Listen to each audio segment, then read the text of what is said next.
Hello दोस्तों।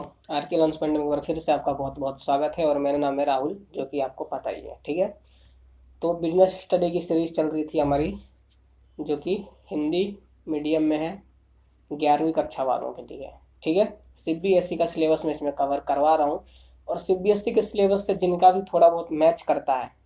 ठीक है, वैसे सिलेबस तो सबके लगभग सेम ही होते हैं, थोड़ा बहुत डिफरेंस होता है, तो वो लोग भी पढ़ सकते हैं जिनके चैप्टर्स सीबीएसई के सिलेबस से कंपेयर करते हैं, मतलब कि सेम है। ठीक है, तो चलिए वीडियो को स्टार्ट करते हैं, आगे चलते हैं। तो आज की इस वीडियो में हम चैप्टर 9 आंतरिक व्यापार, इंटरनल ट्रेड, एक्सरसाइज 9.1 पहली एक्सरसाइज है इसकी, तो इसको स्टार्ट करेंगे और आज ही कंप्लीट कर देंगे। ठीक है, इससे पहले के जितने भी चैप्टर्स हैं उन सबको करवा दिया गया, और उनके प्लेलिस्ट का लिंक डिस्क्रिप्शन में दिया हुआ है नीचे, वहाँ से जाकर आप उनको देख सकते हैं।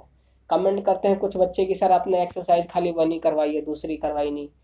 भाई डिस्क्रिप्शन जाके चेक करो, उसमें लिंक दिया हुआ है पूरे प्लेलिस्ट का, वहाँ से जाकर पूरे वीडियो को देख सकते हो। ठीक है, नोट्स के लिए टेलीग्राम चैनल तो है ही, और साथ में डिस्क्रिप्शन में भी लिंक दिया हुआ है, वहाँ से भी डाउनलोड कर सकते हो। लेकिन टेलीग्राम ज्वाइन करने का एक फ़ायदा ये है कि अगर कोई भी कन्फ्यूजन तुम्हें होता है तो कभी भी किसी भी टाइम पे वहाँ पे आप अपने कन्फ्यूजन को सॉल्व कर सकते हो। ठीक है, तुम्हारे जैसी और भी बच्चे हैं जो वहाँ पर ज्वाइन है, तो आपस में सॉल्व कर सकते हो। अगर फिर भी नहीं होता तो मैं तो वहाँ पर हूँ ही, मैं आपके क्वेश्चन का आंसर दे के आपकी समस्या को सॉल्व करूँगा। ठीक है, तो टेलीग्राम चैनल को भी ज्वाइन कर लेना। तो चलो अब आगे चलते हैं। एक्सरसाइज 9.1 आंतरिक व्यापार की क्या अर्थ है और क्या प्रकार है, कितने प्रकार के आंतरिक व्यापार होते हैं और क्या इसका मतलब होता है। इसका अभिप्राय वस्तुओं और सेवाओं का एक देश की सीमाओं के अंदर क्रय विक्रय से है, इसे देशी व्यापार भी कहते हैं। ठीक है, आंतरिक व्यापार मतलब एक देश की सीमाओं के अंदर, मतलब एक देश जैसे अपना इंडिया है, इंडियन जो भी बॉर्डर्स हैं।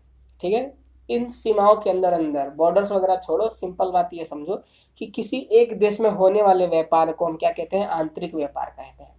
जैसे अब तुम मान लो अपना बिजनेस कर रहे हो, अगर तुम अपना बिजनेस केवल इंडिया के अंदर कर रहे हो, भारत के अंदर अंदर, तो वो क्या कहलाएगा, वो आंतरिक व्यापार कहलाएगा। लेकिन तुमने अब अपने बिजनेस का कर दिया क्या, फैला दिया उसे। ठीक है, इंक्रीज कर दिया उसे। अब आप इंडिया के साथ साथ बांग्लादेश में भी कर रहे हो व्यापार, तो वो फिर आंतरिक व्यापार नहीं कहलाएगा। ठीक है, इसे हम देशी व्यापार भी कहते हैं। क्या है इसकी विशेषताएं। देश की सीमाओं के अंदर व्यापार, बताया मैंने, जो देश है उसके अंदर ही व्यापार होगा उसे आंतरिक व्यापार कहेंगे।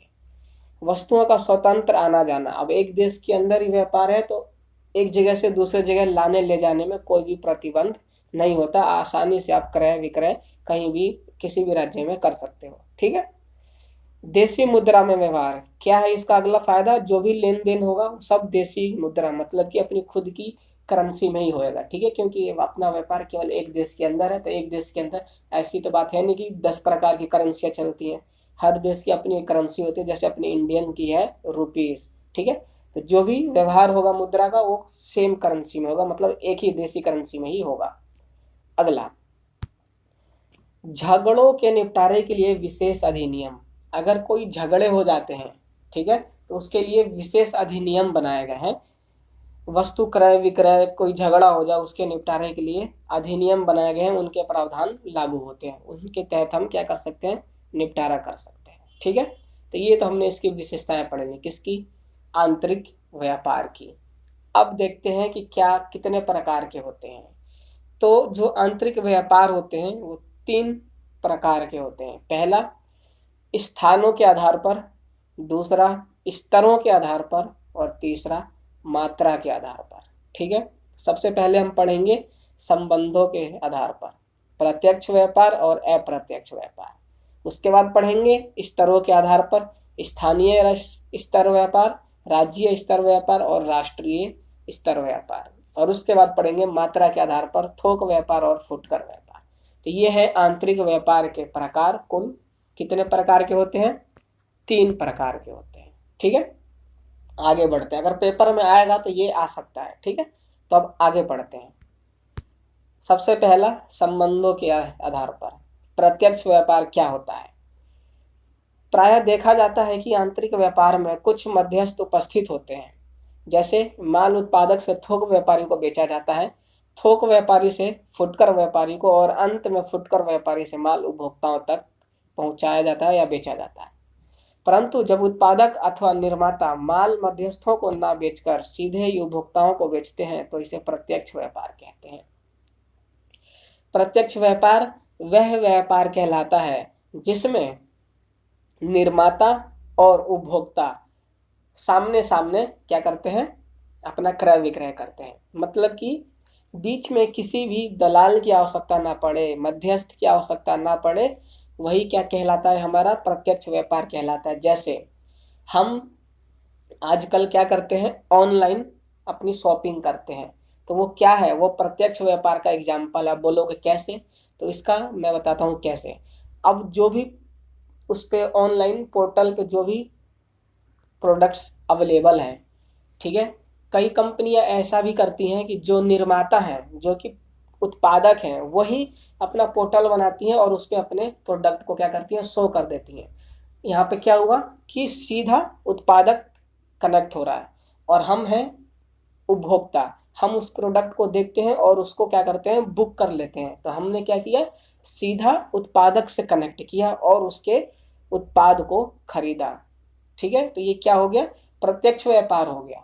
और भी बहुत सारे एग्जाम्पल होते हैं, जैसे दुकान पर जाते हैं, दुकानदार को पैसे देते हैं और सामान लेके आ जाते हैं, तो एक तरीके से ये भी क्या है, प्रत्यक्ष व्यापार ही है। लेकिन वो प्रत्यक्ष व्यापार पूरी तरीके से नहीं है, क्योंकि जो दुकानदार है वो क्या है, एक फुटकर व्यापारी है, क्योंकि वो आपको सामान देने के लिए कहीं से थोक में खरीद कर लाता है, कहीं से दूसरी जगह से थोक माल खरीद के लाता है और फिर वो आपको बेचता है।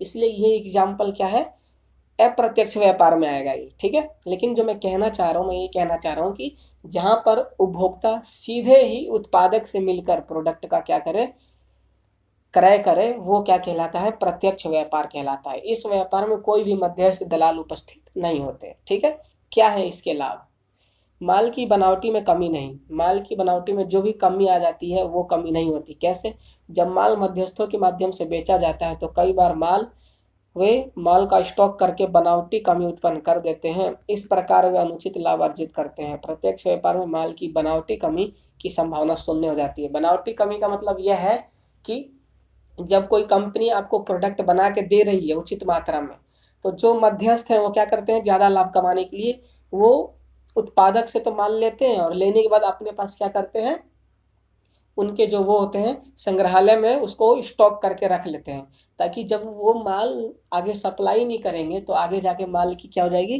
कमी हो जाएगी। कमी होगी तो क्या होता है कि माल के कोई भी वस्तु हो उसका रेट बढ़ता है। ठीक है, अगर कोई भी वस्तु है, कोई भी प्रोडक्ट है, उसकी बाजार में अगर कमी आती है तो उसका मूल्य बढ़ जाता है। ठीक है, ये हमने अर्थशास्त्र में जरूर पढ़ा होगा, इकोनॉमिक्स में। तो ठीक यही यहाँ पर क्या करते हैं, लागू करते हैं। कौन करते हैं, मध्यस्थ करते हैं, और इसलिए करते हैं वो कि वो ज़्यादा लाभ कमा सके। ठीक है, तो क्या करते हैं, उत्पादक से माल लेकर अपने पास ही रोक लेते हैं, आगे नहीं भेजते, जिससे आगे जाकर माल की कमी होती है और उनके रेट में वृद्धि हो जाती है। तो जैसी रेट में वृद्धि होती है वैसे फिर अपने स्टॉक को कर देते हैं रिलीज, आगे भेज देते हैं, जिससे इनको ज़्यादा लाभ होता है। ठीक है, तो इसमें क्या होता है, प्रत्यक्ष में ऐसा कुछ भी नहीं होता। ठीक है, क्योंकि सीधा उत्पादक उपभोक्ताओं से मिलते हैं, तो बीच में कोई होता ही नहीं है, तो इस चीज़ की यहाँ पर कोई भी संभावना नहीं है। ठीक है, आगे बढ़ते हैं। उपभोक्ताओं को असली माल की प्राप्ति, उपभोक्ताओं को उत्पादकों से असली माल प्राप्त होता है, मध्यस्थों के कारण होने वाली मिलावट की संभावना समाप्त हो जाती है। ठीक है, अगर बीच में कोई है तो हो सकता है ऐसा कि जो प्रोडक्ट आपने उसको दिया वो सेम प्रोडक्ट आगे ना डिलीवर करे, उसमें कुछ मिलावट कर दे। ठीक है, तो लेकिन क्या होता है, इसमें प्रत्यक्ष व्यापार में ऐसा नहीं होता, क्योंकि सीधा उपभोक्ता क्या करता है, उत्पादक से जुड़ता है, तो वहां पर वो असली माल बनाता है और वो सीधा उपभोक्ता को दे देता है, तो बीच में कोई भी मिलावट नहीं होती। अगला है उत्पादकों को दोहरा लाभ। प्रत्यक्ष व्यापार के अंतर्गत उत्पादक उत्पादन व विक्रय दोनों चरणों का लाभ अर्जित करते हैं। जो उत्पादक होता है प्रत्यक्ष व्यापार में उसको डबल लाभ होता है। कैसे, जैसे इस प्रकार से कि उत्पादन मतलब जो वो प्रोड्यूस कर रहा है वो, और विक्रय चरण, दोनों का लाभ इनको प्राप्त होता है। कैसे कैसे, जैसे ये क्या करते हैं कि ये अगर मध्यस्थ को देते हैं तो वो कम कीमत पे देते हैं, और मध्यस्थ उसी प्रोडक्ट का रेट बढ़ाकर आगे फुटकर व्यापारियों को देता है। ऐसा हो सकता है मैं मान लो मैं क्या हूँ, कंपनी हूँ, उत्पादक हूँ, मैंने उत्पाद करा और आपको दिया, आप है थोक व्यापारी, तो मैंने आपको 10 रुपए की चीज दी, तो जरूरी थोड़ी है कि तुम भी आगे 10 रुपए में ही दोगे उसे, तुम भी तो कुछ लाभ कमाओगे, तो तुमने उसे आगे 12 रुपए में दे दिया। तो ये क्या हुआ, ये लाभ मध्यस्थों को जो मिलता था अब वो मध्यस्थों को नहीं मिलेगा। अगर उत्पादक चाहे तो वो खुद ये कर सकता है। ठीक है, तो यहाँ से क्या होता है, उत्पादकों को दोहरा लाभ प्राप्त होता है। अगला, उपभोक्ताओं को कम मूल्य पर माल उपलब्ध होना। उत्पादन विक्रय चरण का लाभ माल के मूल्य में जोड़ते हैं, लेकिन इतना नहीं जितना कि मध्यस्थों द्वारा जोड़ा जाता है। अतः उपभोक्ताओं को कम मूल्य पर माल उपलब्ध हो जाता है। कहने का मतलब ये है कि जब उत्पादन हो जाता है और उत्पादक मध्यस्थ को देता है, माल बेचता है ताकि वो आगे फुटकर व्यापारी को दे, तो क्या होता है कि किसी भी प्रोडक्ट का उत्पादन हो जाने के बाद उसमें एक लाभ जोड़ा जाता है, क्योंकि हर एक कंपनी, हर एक व्यक्ति लाभ के लिए काम करता है, तो लाभ तो चाहिए चाहिए। तो जो उत्पादक होता है वो कम मात्रा में लाभ जोड़ता है, और जब वो मैंने जैसे ऊपर बताया इसमें बेच देता है किसको, मध्यस्थ को, तो मध्यस्थ क्या करता है, उसमें ज्यादा लाभ जोड़ता है, जिससे क्या होता है कि प्रोडक्ट की कीमत बढ़ जाती है। लेकिन इसमें ऐसा नहीं होता, क्यों, क्योंकि कम लाभ, आपको पता है कंपनी जोड़ती है, कंपनी क्या करती है, कम लाभ लेती है, और कंपनी अब सीधा उपभोक्ताओं से जुड़ रही है, तो जो बीच में मध्यस्थ ज्यादा लाभ लेते थे ये अब नहीं लगता, जिससे क्या होता है, प्रोडक्ट कम कीमत पर उपलब्ध हो जाता है। ठीक, अगला है उत्पादकों को नगद विक्रय का लाभ। प्रत्यक्ष व्यापार के अंतर्गत नगद विक्रय नगद होता है, उत्पादक उधार में रुपया फंसाने से बच जाते हैं। अब जो प्रत्यक्ष व्यापार होता है इसमें क्या होता है कि इसमें नगद व्यापार होता है, विक्रय जो भी होता है वो नगद होता है, इसमें कोई भी उधार उधार वगैरह नहीं चलता। ठीक है, सीधा आप उससे जाते हो, पैसे देते हो और सामान ले लेते हो। आप जब ऑनलाइन भी शॉपिंग करते हो तो क्या करते हो, प्रोडक्ट आने पे या तो पे कर देते हो या तो प्रोडक्ट के आने से पहले पे कर देते हो, लेकिन आप पे करते हो, उधार नहीं करते। ठीक ना, तो ये क्या है, इससे जो उत्पादक होता है उसका पैसा नहीं फंसता। ठीक है, कि बाद में आएगा नहीं आएगा जो भी है, उसको तुरंत वहीं पर निपटारा हो जाता है। उसने आपको प्रोडक्ट दिया, आपने उसको पैसे दिए, यहीं पे खत्म प्रक्रिया। ठीक, तो ये क्या है, हमने पढ़े प्रत्यक्ष व्यापार के लाभ क्या क्या है। अब क्या पढ़ेंगे, अप्रत्यक्ष व्यापार। ठीक है, अप्रत्यक्ष व्यापार क्या होता है। अप्रत्यक्ष व्यापार में उत्पादक उपभोक्ताओं तक माल पहुंचाने के लिए मध्यस्थों की सेवाएं प्राप्त करता है। अप्रत्यक्ष व्यापार की 3 विधियां हैं। प्रत्यक्ष व्यापार में मध्यस्थ नहीं होते थे, लेकिन अप्रत्यक्ष व्यापार में मध्यस्थ होते हैं। क्या है इसकी 3 विधियां, थोक व्यापारी के माध्यम से, इस विधि में उत्पादक माल थोक व्यापारी को बेचता है, थोक व्यापारी फुटकर व्यापारी को, और फुटकर व्यापारी उपभोक्ताओं को बेचता है। ठीक, बात समझ में आ गई। कहलाने का मतलब यह है यहाँ पर कि 3 जो विधियां हैं उसमें पहला थोक व्यापारी है, मतलब कि कंपनी थोक व्यापारी को अपना माल बेचती है। ठीक, थोक व्यापारी आगे फुटकर को और फुटकर उपभोक्ता को बेचता है। दूसरा, फुटकर व्यापारी के माध्यम से, इस विधि का प्रयोग शीघ्र नाशवान वस्तुओं के लिए किया जाता है। इसके अंतर्गत उत्पादक माल थोक व्यापारी को न बेचकर सीधे फुटकर व्यापारी को बेचता है। इसमें फुटकर व्यापारी को, जो कंपनी फुटकर व्यापारी को माल बेचती है वो कौन सा माल होता है, शीघ्र नाशवान माल वस्तुएं, मतलब कि जो जल्दी खराब होने वाली वस्तुएं होती हैं, जैसे फल वगैरह हो गए, इन सब का सीधे फुटकर व्यापारी को बेचा जाता है और फुटकर व्यापारी से उपभोक्ताओं तक। ये इसलिए किया जाता है कि ये शीघ्र खराब होने वाले होते हैं वस्तु। ठीक है, जल्दी खराब होने वाले होते हैं, इसलिए फुटकर व्यापारियों को सीधा बेचा जाता है। अगला है एजेंटों के माध्यम से, इस विधि में उत्पादक माल को ना तो थोक व्यापारी और ना फुटकर व्यापारी को बेचते हैं, इनके बदले एजेंटों के माध्यम से माल बेचा जाता है। इन एजेंटों को दलाल आदि के नामों से जाना जाता है। ठीक है, तीसरी विधि क्या है, एजेंटों के माध्यम से। पेपर में पूछा जा सकता है कि अप्रत्यक्ष व्यापार के 3 विधियां बताइए कौन कौन सी है, तो आपको ये तीनों ही लिखनी पड़ेगी। ठीक है, तो तीसरा है एजेंटों के माध्यम से, इसमें कंपनी सीधा एजेंटों को देती है और एजेंट क्या करते हैं, उपभोक्ताओं तक माल पहुंचाते हैं। ठीक है, अब आगे बढ़ते हैं, इसके क्या है, स्तरों के आधार पर, स्तरों के आधार पर हमने क्या पढ़ा था पीछे, संबंधों के आधार पर, प्रत्यक्ष और अप्रत्यक्ष। अब है स्तरों के आधार पर।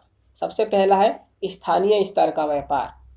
स्थानीय व्यापार किसी गांव या जिले में सीमित रहता है, एक स्थान पर सीमित रहता है। ठीक है, यह व्यापार मुख्यतः दैनिक उपभोग एवं नाशवान प्रकृति की वस्तुओं में होता है, जैसे ताजे फल, दूध, मिठाइयाँ आदि। स्थानीय व्यापार मतलब किसी एक स्थान पर होता है, जैसे कोई छोटे छोटे स्थान होते हैं किसी गांव में, किसी जिले में ही सीमित रहता है। मतलब आपका जो व्यापार है, अगर मान लो आपके गांव में है तो आपका व्यापार केवल आपके गांव तक सीमित है, तो ये क्या कहलाएगा? स्थानीय व्यापार, क्योंकि आपका व्यापार केवल एक स्थान तक सीमित है। ठीक है, जिसमें कि आप क्या बेचोगे? ताजे फल, दूध, मिठाइयाँ आदि इसमें बेची जाती हैं। अगला है राज्य स्तर का व्यापार। जो किसी राज्य के विभिन्न जिलों के माध्यम होता है उसे राज्य स्तर का व्यापार कहते हैं, जैसे अनाज, बर्तन आदि। अब राज्य स्तर का व्यापार वह व्यापार होता है जो कि एक पूरे राज्य में फैला होता है। जैसे मैं स्थानीय में जो मैंने व्यापार का दिया उदाहरण, आपकी दुकान है, आपके किसी गांव में है, वो आपके गांव तक ही सीमित है, तो वो आपकी स्थानीय स्तर की व्यापार कहलाएगी। लेकिन आपका ये व्यापार आपके गांव में ही नहीं स्थित, मतलब कि रुकी हुई नहीं है। आपका व्यापार तो यह है, ये गांव में है ही, इसके साथ साथ आपने अपने पूरे व्यापार को पूरे राज्य में फैला रखा है। मतलब आपने एक यहाँ पर अपना स्टॉल लगा रखा है, दूसरा स्टॉल कहीं और लगा रखा है, ऐसे करके आपके पूरे एक राज्य में आपका फैला हुआ है व्यापार, तो वो फिर आपका राज्य स्तर का व्यापार कहलाएगा। क्यों? क्योंकि जो आपका विस्तार है वो राज्य तक है। मतलब आपका पूरा व्यापार पूरे राज्य में फैला हुआ है, इसलिए वो आपका राज्य स्तर का व्यापार कहलाएगा। और अगला है राष्ट्रीय स्तर का व्यापार। एक देश के विभिन्न राज्यों में होने वाला व्यापार राष्ट्रीय व्यापार कहलाता है, जैसे चीनी, कपड़ा, मशीनरी आदि। अब यही व्यापार जो आपका केवल अभी राज्य स्तर तक था, अगर यही व्यापार आपके पूरे देश में फैल जाए, हर राज्य में चले जाए, तो वो राष्ट्रीय स्तर का व्यापार कहलाएगा। कि अब आपका जो व्यापार है वो पूरे एक देश में फैला हुआ है, तो उसे हम राष्ट्रीय व्यापार कहेंगे। ठीक, ये है स्तरों के आधार पर क्या है, ये व्यापार है। अब आगे बढ़ेंगे और अब क्या पढ़ेंगे? तीसरा, मात्रा के आधार पर व्यापार। सबसे पहला थोक व्यापार, जो हमने अभी पीछे भी पढ़ा। थोक व्यापारी बड़ी मात्रा में माल उत्पादकों तथा निर्माताओं से खरीद कर फुटकर व्यापारियों को थोड़ी थोड़ी मात्रा में बेचता है। थोक व्यापार पर प्रायः एक ही वस्तु में होता है। जो थोक व्यापार होता है वो केवल एक ही वस्तु में होता है। जो थोक व्यापारी होता है एक ही वस्तु को बड़ी मात्रा में खरीदता है। ठीक है, ऐसा नहीं कि थोक व्यापारी 10 किलो ये खरीद रहा है, 10 किलो वो खरीद रहा है, बहुत सारी चीजें खरीद रहा है, ऐसा नहीं करता कभी भी थोक व्यापारी। थोक व्यापारी अगर आलू खरीद रहा है तो केवल आलू ही खरीदेगा। ठीक है, मतलब कि थोक व्यापार में केवल एक ही वस्तु का क्रय विक्रय होता है। फुटकर व्यापारी विभिन्न थोक व्यापारियों से थोड़ी थोड़ी मात्रा में अनेक वस्तुएं क्रय करता है। इसके बाद यह उपभोक्ताओं को उनकी आवश्यकता अनुसार वस्तुओं का विक्रय करता है। फुटकर व्यापारी अनेक वस्तुओं में व्यापार करता है। फुटकर व्यापारी क्योंकि उसे कम कम मात्रा में वस्तुएं खरीदनी होती है, इसलिए बहुत सारी वस्तुएं खरीद लेता है। ठीक है, और फिर मतलब कि उपभोक्ताओं तक उनकी आवश्यकता अनुसार उनको देता है। ठीक है, आपने दुकान देखा ही होगा, वो फुटकर व्यापारी होते हैं। जो आपके घर के आसपास दुकान होती है छोटी मोटी, उसके पास दूध भी मिलती है, बिस्किट, नमकीन सब कुछ मिलती है, तो वो क्या है? फुटकर व्यापार। पहचानने का यही तरीका है। जिसके पास केवल एक चीज मिलती है, जैसे कोई एक दुकान है जो केवल खाली चीनी बेचता है, तो वो थोक व्यापार है। अगर कोई दुकान सब कुछ बेचता है, दूध, चीनी, आइसक्रीम वगैरह सब कुछ, तो वो क्या है? फुटकर व्यापार है। ठीक, अब आगे बढ़ते हैं। आंतरिक व्यापार में प्रयोग होने वाले मुख्य प्रपत्र, मुख्य क्या क्या डॉक्यूमेंट होते हैं आंतरिक व्यापार के लिए। ठीक है, सबसे पहला होता है बीजक। उधार क्रय के लिए विक्रेता से प्राप्त खरीदे गए माल के विवरण को बीजक कहते हैं। विवरण का मतलब रिसिप्ट। ठीक है, उधार क्रय के लिए विक्रेता से प्राप्त खरीदे गए माल, मतलब कि अगर आपने कोई चीज उधार खरीदी तो उसके बदले जो विक्रेता है जिसने आपको बेचा, वो क्या करेगा? एक रिसिप्ट देगा वो आपको, तो वो क्या कहलाएगा? बीजक कहलाएगा। और ये बीजक तभी कहलाएगा जब आपने उससे उधार खरीदा है। ठीक, मतलब कि उधार खरीदे हुए माल का रिसिप्ट बीजक कहलाता है। क्या कहलाता है? उधार खरीदे हुए माल का रसीद बीजक कहलाता है। इसमें क्या होता है? विक्रेता का नाम व पता, माल का विवरण लिखा होता है। इसे बिल और मेमो भी कहते हैं। ठीक, तो अब ध्यान रखना कि अगर आप किसी से उधार माल खरीद रहे हो और वो आपको जो रसीद दे रहा है, तो वो क्या कहलाएगा? बीजक कहलाएगा। प्रोफार्मा बीजक, प्रेषक द्वारा प्रेषणी को भेजे गए माल के विवरण को प्रोफार्मा बीजक कहते हैं। मतलब जो भी प्रेषक है, जिसने मतलब आपको उधार माल बेचा है, अगर वो जो बिल बना वो बिल आपको भेज देता है, तो वो क्या कहलाता है? प्रोफार्मा बीजक कहलाता है। अब इस कहोगे इसमें बीजक है और प्रोफार्मा बीजक और बीजक में अंतर क्या है? अंतर खाली प्रोफार्मा का है। ये भी बीजक है और ये भी बीजक है, मतलब कि आपने उधार माल खरीदा ही है। ठीक, ध्यान रखना। इसके अंतर्गत क्या क्या होता है ये बता देता हूँ। इसके अंतर्गत माल की मात्रा, क्वालिटी, मूल्य, किए गए खर्चों की जानकारी दी जाती है। मतलब आपने उस जिस प्रोडक्ट को उधार खरीदा उस पर क्या क्या खर्च हुए हैं, उन सारी चीज़ों का डिटेल प्रोफार्मा बीजक में दिया जाता है। बीजक का मतलब केवल क्या है, उधार खरीदे गए माल का रिसिप्ट बीजक कहलाता है। और प्रोफार्मा बीजक में उस माल के बारे में पूरी की पूरी जानकारी दी जाती है, वो क्या कहलाता है, प्रोफार्मा बीजक कहलाता है। क्योंकि प्रेषक बिक्री नहीं है और नहीं प्रेषणिक क्रेता, इसलिए माल के साथ भेजा गया यह प्रपत्र केवल सूचना के लिए होता है। यह प्रपत्र केवल जानकारी के लिए होता है कि आपने ये माल खरीदा, इसकी क्वालिटी यह है, कीमत यह है, इसके ऊपर ये सारे खर्चे आए हैं। ठीक है, यह जो प्रोफार्मा बीजक होता है केवल जानकारी के लिए होता है, लिखा है केवल सूचना के लिए होता है। ठीक, अब अगला देखते हैं डेबिट नोट। इसका अभिप्राय एक ऐसे पत्र अथवा नोट से है जो क्रेता द्वारा विक्रेता को यह सुनिश्चित करने के लिए भेजा जाता है कि उसका खाता पत्र में लिखी गई राशि से माल वापस करने के कारण डेबिट कर दिया गया है। इसमें माल की मात्रा, दर, मूल्य व माल वापसी के कारणों की जानकारी दी जाती है। डेबिट नोट की 2 प्रतियां तैयार की जाती हैं। इनमें से एक प्रति विक्रेता को भेज दी जाती है, दूसरी क्रेता को भावी संदर्भ के लिए अपने कार्यालय में रख लेता है। डेबिट नोट का मतलब यह है, यह एक ऐसा पत्र होता है जिसमें यह बताया जाता है कि क्रेता द्वारा विक्रेता को यह सुनिश्चित किया जाता है कि उसका जो खाता है, राशि मतलब कि जितना माल उसने वापस किया उतना माल उसके खाते में वापस कर दिया गया है। मतलब कि डेबिट नोट तब यूज़ किया जाता है जब आप खरीदे हुए माल को वापस करते हैं। अगर आपने किसी से माल खरीदा और वो उसको वापस कर दिया, तो फिर वापस करने के बाद जो रिफंड आपको आएगा उसी को क्या कहते हैं, डेबिट नोट कहते हैं। इसमें लिखा था ना, क्रेता द्वारा विक्रेता को यह सुनिश्चित करने के लिए भेजा जाता है कि उसका खाता पत्र में लिखी गई राशि माल वापस करने के कारण डेबिट कर दिया गया। मतलब जितना माल वापस किया था उतने का पैसा आपको लौटा दिया गया है। और इसमें इस डेबिट नोट में क्या क्या लिखा रहता है, माल की मात्रा, मूल्य, दर और वापस क्यों किया उसका कारण। अब आप ऑनलाइन जब अपने किसी भी प्रोडक्ट को वापस करते हो तो उसमें भी ये सारी चीज़ें लिखी जाती है ना, फिर आपको रिफंड मिलता है। तो वो क्या है, वो एक डेबिट नोट है। ठीक है, अब आगे चलते हैं। अगला है क्रेडिट नोट। इसका अभिप्राय एक ऐसे पत्र नोट से है जो विक्रेता द्वारा क्रेता को सुनिश्चित करने के लिए भेजा जाता है। सेम चीज वही है, मतलब इसमें उसमें आपने माल खरीदा तो वापस करा। अब इसमें जो विक्रेता है वो क्रेता को यह सुनिश्चित करने के लिए भेजता है कि उसका खाता पत्र में लिखी गई राशि से उसका माल वापसी का दावा स्वीकार करते हुए क्रेडिट कर दिया गया है। मतलब कि आपने माल वापस किया तो विक्रेता यह आपको सुनिश्चित करेगा कि हाँ, आपका माल हमने वापस कर लिया है और आपका पैसा आपको वापस दे देंगे। तो इसके लिए क्रेडिट नोट यूज़ किया जाता है और इसको क्रेडिट नोट कहते हैं। इसकी भी 2 प्रतियां तैयार की जाती हैं, एक क्रेता को भेज दिया जाता है और दूसरा विक्रेता अपने पास रख लेता है।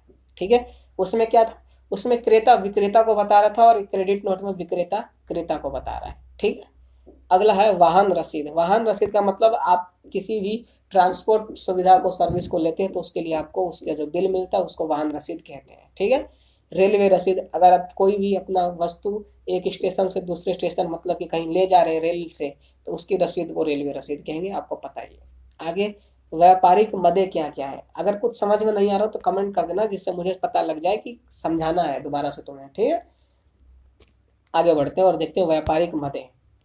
सुपुर्दगी पर नगदी। सुपुर्दगी का मतलब होता है कैश ऑन डिलीवरी। सुपुर्दगी पर नगदी का मतलब कैश ऑन डिलीवरी। इसका अभिप्राय व्यवहार के उस प्रकार से है जिसके अंतर्गत माल का भुगतान सुपुर्दगी के समय किया जाता है। यदि क्रेता सुपुर्दगी के समय भुगतान करने में असमर्थ रहता है तो माल वापस विक्रेता को भेज दिया जाता है। ये तो आपको बहुत अच्छे से पता होगा, ऑनलाइन का जमाना है, कैश ऑन डिलीवरी सब लोग करते हैं। अगर डिलीवरी के टाइम पे आपने कैश नहीं दिया उसको तो आपका माल वापस विक्रेता के पास चला जाता है। जहाज पर मूल्य। इसका अभिप्राय क्रेता विक्रेता के मध्य होने वाले उस अनुबंध से है जिसमें माल की वाहन तक सुपुर्दगी देने की सभी व्यय विक्रेता द्वारा वहन किए जाते हैं। मतलब अगर आप जहाज से कोई अपना माल इधर उधर कर रहे हैं तो जहाज तक पहुंचाने में जितना भी खर्चा आएगा वो सब विक्रेता देता है। ठीक है, इसमें लिखा है जिसमें माल की वाहन तक है, मतलब कि जो माल आपको जहाज से ले जा रहे हैं तो जहाज तक पहुंचाने में जितना खर्चा आएगा सुपुर्दगी देने के समय व्यय विक्रेता द्वारा वहन किए जाते हैं। ठीक, वाहन पर सुपुर्दगी देने पर माल का स्वामित्व विक्रेता से क्रेता को हस्तांतरित हो जाते हैं। अगर एक कंपनी ने आपने माल बोला मैं जहाज से लेके जाऊंगा, अगर कंपनी ने माल को जहाज तक पहुंचा दिया तो वहां से फिर विक्रेता का क्या होता है, उस माल से स्वामित्व हट जाता है और फिर क्रेता के ऊपर उसका स्वामित्व आ जाता है। ठीक। अगला है लागत, बीमा व भाड़ा। इसका अभिप्राय व्यापारिक व्यवहारों में प्रयोग होने वाले उस मद से है जिसके अंतर्गत वस्तुओं के मूल्य में लागत ही नहीं बल्कि बीमा व भाड़ा व्यय भी सम्मिलित होते हैं। यह एक वैसा व्यवहार है जिसमें वस्तुओं के मूल्य में लागत के साथ साथ बीमा और भाड़ा व्यय भी जोड़ा जाता है। अगर आप कोई वस्तु कहीं ले जा रहे हैं तो उसका क्या होता है, एक ट्रेवल इंश्योरेंस भी होता है। पता हो आपको, तो एक ट्रेवल इंश्योरेंस होता है कि अगर आपके उस ट्रेवल यात्रा के दौरान कोई भी घटना घटती है, आपके माल को कोई हानि होती है, तो उसका भुगतान फिर कौन करेंगे, इंश्योरेंस वाले करेंगे। तो इसके साथ लिखा है इसमें लागत के साथ साथ जो उसमें लागत लगी उसके साथ उसका भाड़ा व्यय और बीमा भी इसमें जोड़ा जाता है। ठीक। ई व ओ ई, इसका अभिप्राय उस मद से है जिसका प्रयोग व्यापारिक पत्रों में होने वाली गलतियों को ध्यान में रखने के लिए किया जाता है।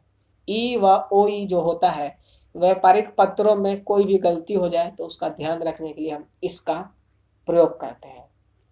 ठीक है। तो ये एक्सरसाइज जो कि 9.1 थी वो यहाँ पर समाप्त हो गई।